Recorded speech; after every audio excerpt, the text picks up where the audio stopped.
5 pasangan calon bupati dan wakil bupati Muhammad Taib Fauzi Yusuf, Fahru Razi Haji Cut Mukhtar Daud, M. Nasir Teko Mutakin, Samsudin Jalil Ibnu Hajar, dan Sulaiman Ibe Razali mengikuti uji kemampuan membaca Al-Quran untuk memenuhi persyaratan Pilkada Serentak 2017. Dari 5 pasangan calon, 3 pasangan kandidat maju melalui jalur perseorangan atau jalur independen. Sedangkan 2 pasangan calon lain maju melalui koalisi partai nasional dan partai lokal. Terdapat 2 kategori hasil uji baca Al-Quran, yakni mampu dan tidak mampu. Bagi yang tidak mampu diberi kesempatan diganti dengan calon yang baru. Hari ini dalam Pilkada Aceh Utara 2017 ini, 10 orang bakal pasangan calon bupati dan wakil bupati Aceh Utara yang sudah mendaftar di KIP mengikuti uji baca Al-Quran ini.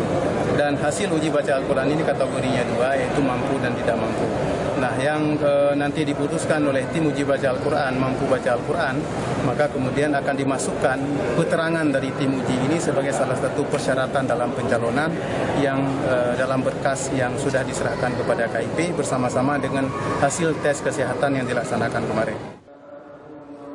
Para penguji berasal dari sejumlah lembaga bidang kajian dan bacaan Al-Quran, di antaranya Lembaga Pengembangan Tilawatil Quran, Majelis Permusyawaratan Ulama, dan Kantor Kementerian Agama Aceh Utara.